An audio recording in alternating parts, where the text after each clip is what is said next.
భోజన ప్రియులందరికీ నమస్కారం. పల్నాడు రుచులకి స్వాగతం.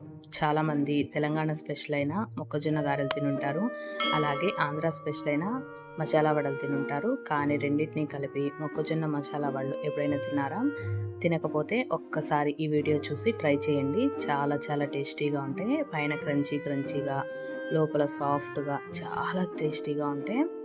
అవి ఎలా రెడీ చేసుకోవాలో ఈ వీడియోలో చూసేద్దాము. ఈ వీడియో కనుక మీకు నచ్చితే లైక్ చేసి సబ్స్క్రైబ్ చేసుకోండి. ప్రాసెస్లోకి వెళ్తే ముందుగా మొక్కజొన్నలు ఒక కప్పు తీసుకొని కొంచెం ఇవి గట్టిగా ఉన్నాయని చెప్పేసి నేను ఒక 2-3 గంటలు నానబెట్టాను. గట్టిగా లేకుండా లేతగా ఉంటే నానబెట్టాల్సిన పని లేదు.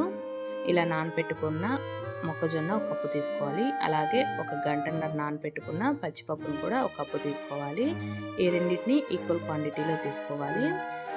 ఇలాగా నానిన పచ్చిపప్పులో నుంచి ఒక గుప్పెడు తీసుకొని పక్కన పెట్టేసుకుందాము.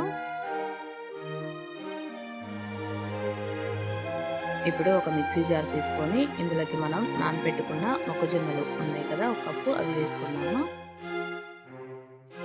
అలాగే నానబెట్టుకున్న పచ్చిపప్పు కూడా ఒక కప్పు వేసుకుందాము.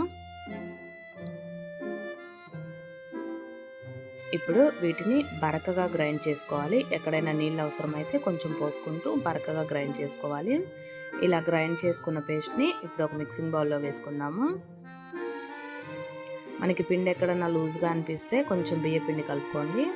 ఇప్పుడు ఇందులోకి మనం పక్కన పెట్టుకున్న పచ్చిపప్పుని, అలాగే సన్నగా కట్ చేసి పెట్టుకున్న ఉల్లిపాయ ముక్కల్ని, కొంచెం జీలకర్ర, అలాగే కొంచెం గరం మసాలా, 2 ఎండుమిర్చిని తుంచుకొని వేసుకోవాలి. అలాగే పచ్చిమిర్చి, వెల్లుల్ని కొంచెం కచ్చాపచ్చాగా దంచుకొని వేసుకోవాలి.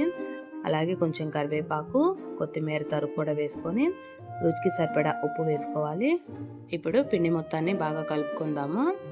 దీంట్లో నేను ఎక్కడ కారం వేయట్లేదండి. ఇంకా పచ్చిమిర్చి, వెల్లుల్లి రెండింటిని కలిపి మెత్తగా మిక్సీ పట్టుకొని, లేకపోతే కచ్చాపచ్చాగా అయినా సరే దంచుకొని ఆ పేస్ట్ని వేసుకోవాలి. అలాగే ఇంకొంచెం స్పైసీనెస్ కావాలనుకుంటే ఇంకొంచెం ఎండుమిర్చిని కూడా వేసుకోవచ్చు. కారం వేస్తే అంత టేస్ట్ ఉండదని చెప్పేసి నేను పచ్చిమిర్చి, ఎండుమిర్చి 2 వేసాను. గార్లిక్ తప్పకుండా వేసుకోండి. అదే వెల్లుల్లి చాలా చాలా టేస్టీగా ఉంటుంది.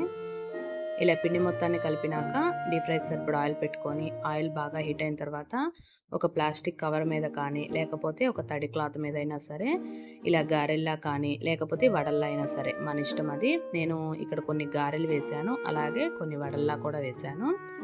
ఇలా ఒక్కొక్కటిగా నూనెలో వేసుకొని వేయించుకోవాలి.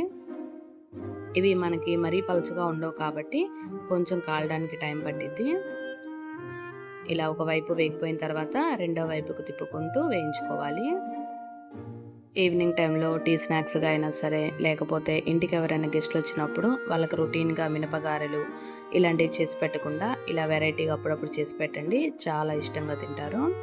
ఇలాగ 2 వైపులా వేగిపోయిన తర్వాత తీసుకొని పక్కన పెట్టేసుకుందాము. చూసారా ఎంత ఎర్రగా బాగా కాలినాయో? చాలా చాలా క్రిస్పీగా ఉంటాయి. పైన అక్కడక్కడ పచ్చిపప్పు తగులుతా చాలా టేస్టీగా ఉంటాయి. కొంచెం వడలు తిన్న ఫీలింగ్ వస్తుంది, అలాగే కొంచెం మొక్కజొన్న గారెలు తిన్న ఫీలింగ్ వస్తుంది. ఇదే విధంగా మిగతా వడల్ని కూడా వేసుకుందాము. వీటిని మనకు కావాలంటే గారెల్లాగా వేసుకోవచ్చు, మధ్యలో హోల్ పెట్టుకొని, లేకపోతే మన ఆంధ్ర స్టైల్లో లాగా వడల్లా కూడా వేసుకోవచ్చు. ఈ పిండిలో మాత్రం గార్లిక్ వేయడం అస్సలు మర్చిపోవద్దు, చాలా చాలా టేస్ట్గా ఉంటాయి. ఇలాగా 2 వైపులా వేగిపోయిన తర్వాత వీటిని కూడా తీసేసుకుందాము. అంతే అండి, ఈజీగా ఈ సమ్మర్లో తేలిగ్గా చేసుకోగలిగే మొక్కజొన్న మసాలా వడలు రెడీ అయిపోయినాయి. తప్పకుండా ఈ కాంబినేషన్లో ఒకసారి ట్రై చేసి ఎలా వచ్చినాయో కామెంట్లో చెప్పండి. Thanks for watching. కుదిరితే సబ్స్క్రైబ్ చేసుకోండి.